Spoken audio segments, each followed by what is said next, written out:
대단히 반갑습니다. 주님의 이름으로 문안합니다. 오늘 읽으실 하나님의 말씀은 누가복음 제1장 8절부터 13절까지입니다. 마침 사가랴가 그 반열의 차례대로 제사장의 직무를 하나님 앞에 행할세 제사장의 전례를 따라 제비를 뽑아 주의 성소에 들어가 분향하고 모든 백성은 그 분향하는 시간에 밖에서 기도하더니 주의 사자가 저에게 나타나 향단 우편에 선지라. 사가랴가 보고 놀라며 무서워하니 천사가 일러 가로되 사가랴여 무서워 말라. 너의 간구함이 들린지라. 내 아내 엘리사벳이 내게 아들을 낳아주리니 그 이름을 요한이라 하라. 아멘. 계속해서 말씀의 목격자 시리즈 그 두 번째 시간으로 사가랴는 이렇게 목격했다라는 주제로 함께 은혜를 나누고자 합니다. 일반적으로 사람들은 그냥 목격되는 현장 사실, 그 사실에 관하여 얘기하고 있습니다. 그러나 그 사실은 기실, 이루어진 사실이라는 것입니다. 지금 목격하는 것은 우연히 갑자기 나타난 목격품이 아니라 그 근원에 말씀이 종자가 되어 있었고 그리고 그 종자된 말씀이 이루어지는 과정을 거쳐서 이처럼 목격이 가능하게 된 것이다 라는 것을 이해를 하였습니다. 우리들 중에 마침내 말씀의 목격자, 이 목격자가 되려 한다면 그래서 그 목격품의 근원이 되는 종자인 말씀을 받으려 한다면 첫째로 그 사람의 삶이 의로워야 하겠습니다. 사가랴 엘리사벳 부부의 경우 누가복음 1장 6절을 보니 하나님 앞에 의인이 주의 모든 계명과 규례대로 흠이 없이 행하더라 라고 일부러 기록한 것을 볼 수가 있습니다.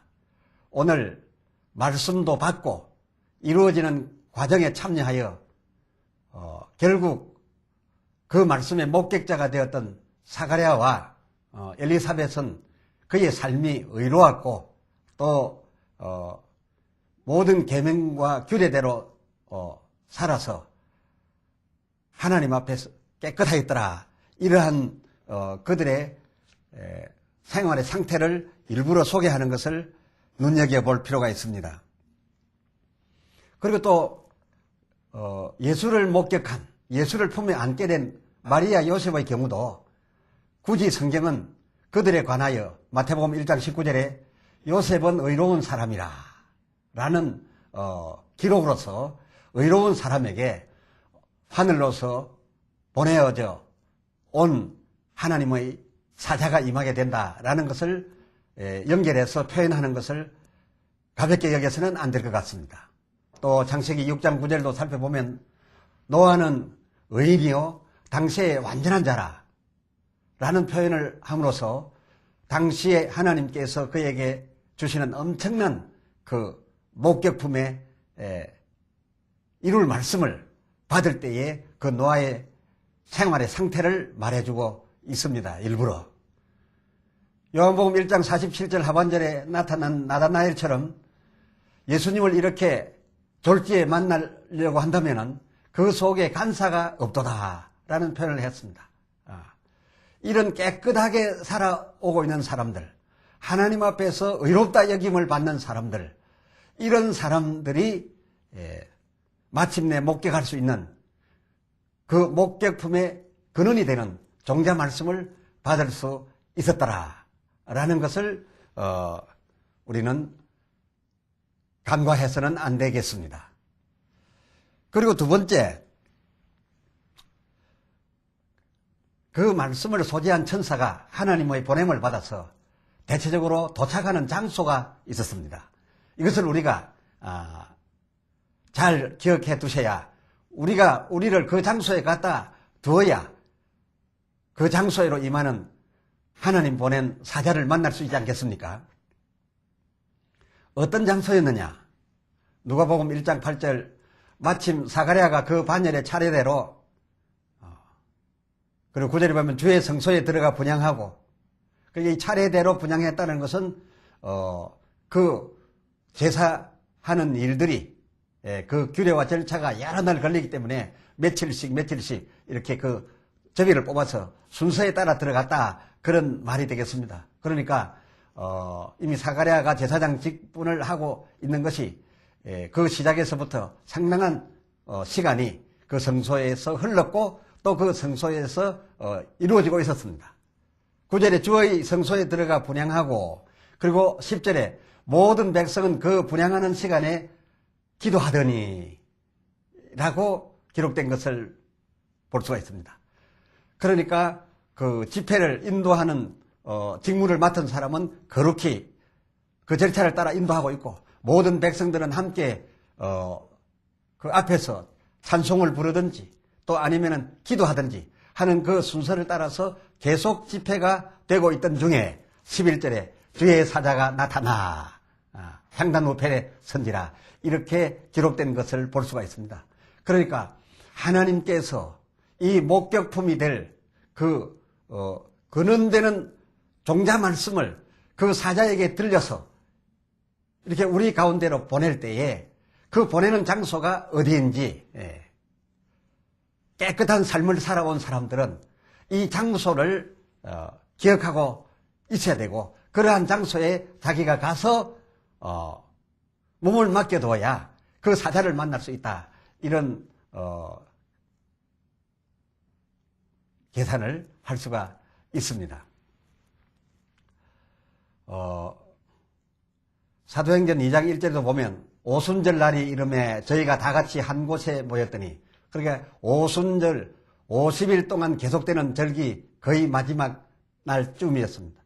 저희가 다 한 곳에 모였습니다. 앞에서 인도하는 사람이 있고 또 영적으로 믿음 있는 많은 성도들이 모여가지고서 자녀 모여 기도하고 찬송하면서 집에도 가지 않고 함께 식사를 거기에서 해결하면서 있었던 막 그때의 오순절날 바가다락방에 주의 사자가 여러 가지 은사들을 가지고 임하셨던 그때의 환경이나 사가랴가 성소에서 하나님 앞에 제사를 계속 드리며 백성들이 모여서 기도하고 있던 그 환경이 막 거의 같은 환경이었다라고 볼 때 말씀 종자를 가지고 오시는 하나님의 사자는 이러한 집회가 계속되는 곳에 그리고 그 집회의 거의 마지막 부분에 갈 때에 임하게 된다라는 것을 굳이 설명하고 있으니 이것은 우리로 하여금 그러한 기회를 놓치지 말라 함이 아니겠습니까?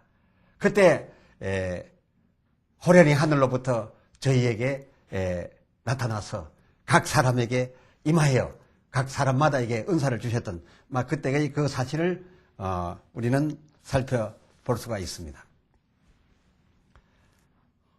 그리고 또 이런 회집 장소뿐만 아니라 때로는 헌물하는 곳에 헌물이 있은 다음에 주의 사자가 그 헌물한 일로 인해서 보냄을 받는 경우를 성경을 통해서 또 확인할 수가 있습니다. 솔로몬의 1,000마리 단번 번제물 그 1,000마리를 한꺼번에 번제물로 드리기 위해서 웬만한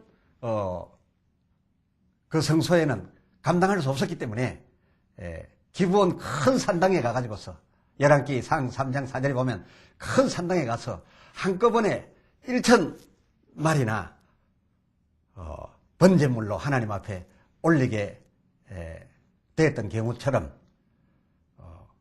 또 아브라함이 자기 독자를 죽여서 바치려 했던 저 모리아 산의 경우처럼 창세기 22장 16절 기록에서 볼 수 있습니다.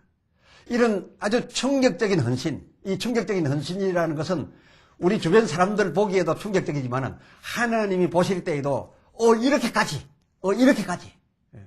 이렇게 생각될 경우마다 내가 이렇게 하였으니 라고 하면서 하나님이 축복된 복을 가지고 그 사자를 바로 그 현장에 보낸 것을 볼 수가 있습니다.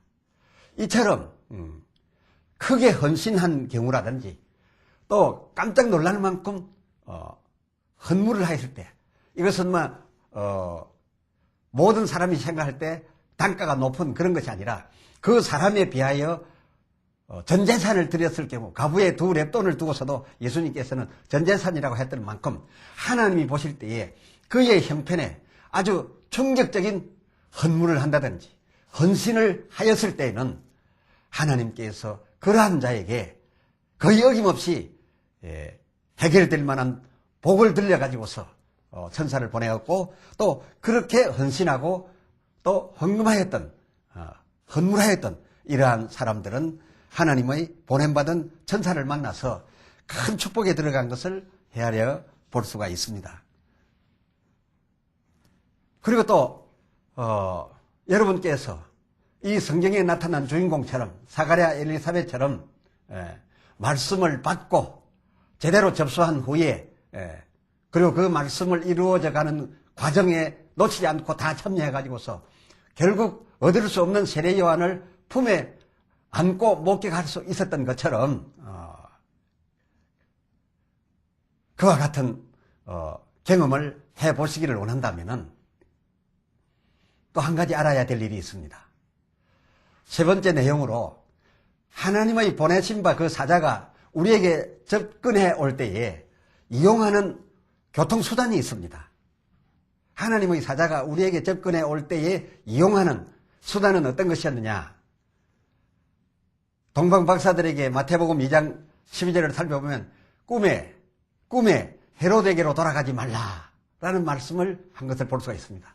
이 꿈 속에 나타났던 이 하나님의 사자는 실제 사자였습니다. 그런데 그 실제 사자가 꿈을 뒤집어 쓰고 꿈 속에서 접근해 온 것을 볼 수가 있습니다. 이 꿈은 지금 동방박사들이 잠자다가 꾸고 있는데 그들이 꾸는 꿈 속에 실제 천사가 왔더라, 그것입니다. 마태복음 2장 13절에도 사자가 요셉에게 현몽하여 가로되, 이 꿈을 만들어서 꿈을 보여서 요셉이 꿈꾸도록 해가지고 그 꿈 속에서 자기가 나타났다, 그것입니다. 그러니까 요셉은 꿈을 꾸고 있었지만은 그 꿈은 요셉에게 일러줄 말을 가지고 하나님의 보내심을 받아 온 사자였고, 그 사자는 꿈이라는 그 기구를 타고서 꿈 속에 들어가 가지고서 왔으나 꿈속 어떤 인물이 아니라 바로 실제적인 하나님의 사자였다라는 것입니다. 그리고 또 사도행전 10장 10절을 보면은 시장하여, 먹지를 못해서 시장하여 얼마나 약해졌던지 비몽사몽간이 되었을 때 그 비몽사몽간에 또 하나님께서 보낸 사자가 저들에게 접근해 오는 것을 볼 수가 있습니다. 그러니까 주로 이 천사들은 야음을 타서 접근하기를 즐겨하고 또 낮이 되면 피합니다. 꿈을 꿀 때에 대체적으로 밤에 꾸게 됩니다. 그리고 또 많이 줄였다든지 아니면 특별히 놀랬다든지 해가지고서 비몽사몽간이 됐을 때 정신이 아주 혼란한 이런 상태에 빠져서 정신을 잃고 있는 것처럼 되는 이런 시간 속에 이 하나님의 보냄받은 사자들이 그 시간을 타고 그 꿈을 운송수단으로 해서 접근하는 것을 볼 수가 있는데, 이 창세기 32장 24절에도 보면 야곱이 홀로 남았더니 어떤 사람, 이 천사입니다. 이 천사가 날이 새도록 씨름하다가, 그리고 26절에 그 사람이 가로되 날이 세려하니 나로 가게 하라 라는 것을 볼 수가 있습니다. 그래서 그럼에도 불구하고 놓아주지 아니할 때에 한독배를 쳐서 그를 쓰러뜨리고 날 새기 전에 떠나갔던 이 천사의 그 말을 살펴보면 우리는 신앙생활을 하면서 하나님으로부터 보냄받은 이 사자를, 그리고 목격할 작품의 종자가 되는 말씀을 받아가지고 오는 계고의 사자를 만나려고 한다면 꿈을 이용하는 밤에 더욱 기대를 해보는 것이 좋고, 그리고 팔팔하고 건강하고 내 컨디션이 최고일 때를 노릴 것이 아니라 비몽사몽간이 될 만큼 금식하였거나 아니면은 어떤 그런 절박한 상황 속에 들어가서 다른 모든 일반 삶을 잊어버리고 온전히 그저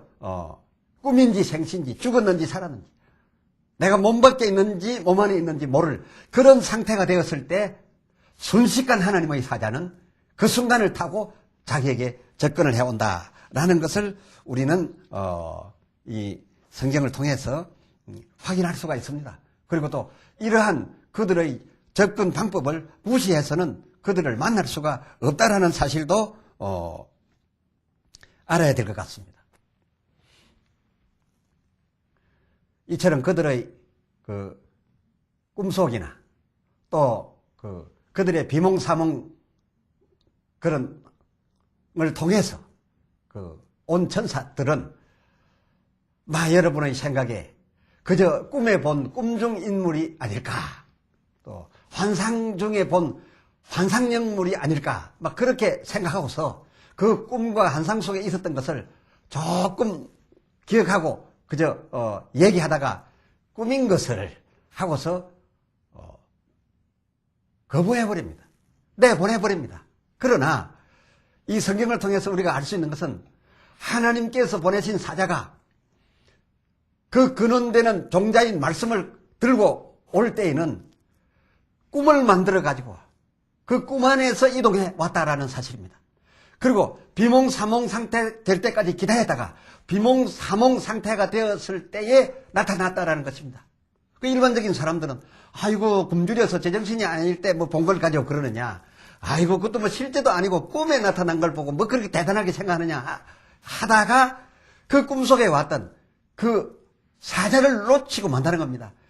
꿈속에 나타났던 사자이지만 환상 가운데 나타났던 사자이지만 그들은 환상연물이 아니라 실제적인 실존 인물이었습니다. 예수를 모셔온 가브리엘 본인이었고 또 실제적으로 동방박사들을 다른 길로 해서 가도록 했던 실제적인 하나님의 말씀을 전하는 실존 사자였다, 그것입니다. 야곱과 씨름하여 밤새도록 씨름하다가 날이 세려하니 나를 보내달라고 했던 밤에 있었던 꿈을 꾸는 것인지 자기가 어떻게 환상 속에 말려 들어가는 것 같은 그런 상황이었지만은 그 밤 속에 있었던 그 밤 중에 그와 더불어 함께 하였던 그는 야곱의 환도뼈를 위고를 시키는 실존 사자였습니다. 꿈속에 그저 나타났던 그런 영물 같으면 어찌 그리 되었겠습니까?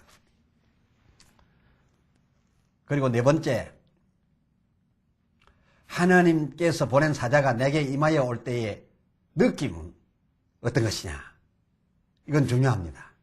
꿈이라고 해서 모두 그 꿈속에 하나님이 보낸 사자가 내게 왔다라고 할 수가 없습니다. 그러나 그 꿈속에, 환상 속에, 비몽사몽 속에 실질적인 하나님의 사자가 보냄을 받아 우리에게 오게 됐을 때는 실제적인 사자이기 때문에 큰 권능과 함께 옵니다. 그렇기 때문에 그런 경우의 꿈은 꿈이지만 어김없이 그 꿈속에 나타난 인물을 통해서 놀라며 무서워하게 된다라는 것을 이번 본문이 이번 시리즈에서 채택되고 있는 본문 누가복음 1장 11절에도 일부러 표현하고 있습니다. 주의 사자가 저에게 나타나 향단 우편에 선지라. 사가랴가 보고 놀라며 무서워하니 12절에 사가랴가 보고 무서워했다 라고 하고 있습니다. 그러니까 실제적인 인물이 왔고 큰 권위를 가지고 힘을 가지고 왔기 때문에 바로 감각적으로 느껴졌다라는 것을 볼 수가 있습니다. 예수의 모친 마리아도 예수 이를 말씀을 들고 왔던 가브리엘이 왔을 때 누가복음 1장 29절을 살펴보면 처녀가 그 말을 듣고 놀라니 30절에 마리아여 무서워 말라 그렇습니다. 비록 꿈속에 왔지만은 그는 꿈속 어떤 천사의 모습이 아니라 실제적인 가브리엘이었습니다. 그러므로 그가 옴으로써 꿈속이었지만은 자기가 감각적으로 놀라고 있었습니다. 꿈속에서 놀란 것이 아니라 온몸이 놀랐다 그겁니다. 식은땀이 났다 그겁니다. 그러니까 또 상대도 그걸 알기 때문에 마리아여 무서워 말라. 뭐 꿈을 보고 그렇게 놀라느냐 그런 것이 아닙니다. 실제적인 천사 자신이 왔기 때문에 사람의 수준으로서는 놀랄 수밖에 없기 때문에 일단 안정을 시킨 것을 볼 수가 있습니다. 여러분께서도 이런 경험이 있으십니까? 막 꿈꾸는 중에 온 몸에 식은땀이 흐른다든지 혹은 꿈을 깬 후에도 그 감격이 계속되는 이런 경험을 가진 적이 있습니까?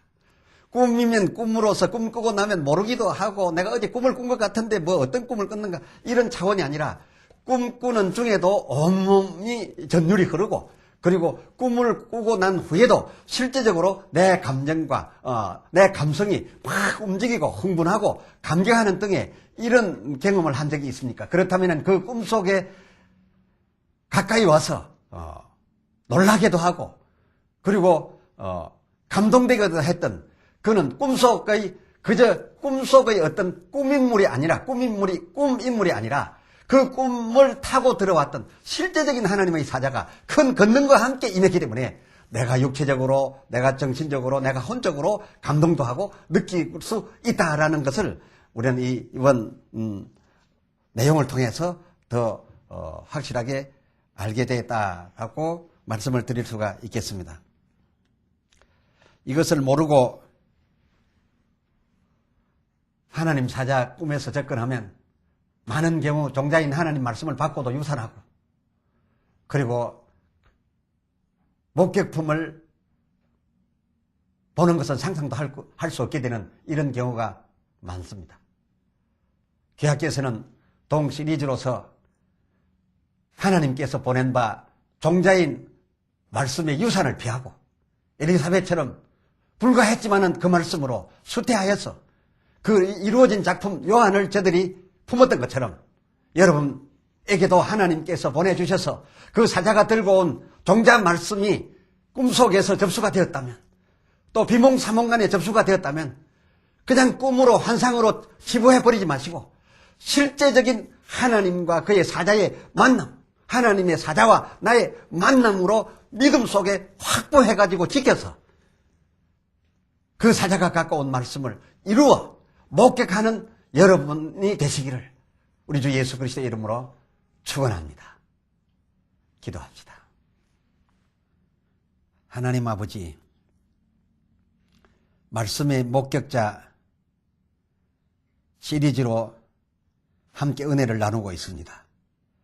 하나님께서 우리에게 보내실 바 하나님의 사자, 그 사자에게 들려 보내실 장차 목격할 수 있는 작품의 종자가 되는 말씀을 우리가 받을 때에 문 밖에 세워두고 그저 박대하여 보내는 형편에 있게 하지 마시고 진심으로 받아들일 수 있고 영접하게 해주시며 그 말씀을 지켜 이루기까지 참여하여 이룰 때까지 그 믿음에서 떠나지 아니하는 저희들 되게 해 주시옵시사. 말씀 받는 일에도 성공하고 그리고 또 말씀을 이루어 목격하는 복도 누릴 수 있는 저희가 되게 하여 주시옵소서. 우리 주 예수 그리스도의 이름으로 간절히 구하여 기도드리옵나이다. 아멘.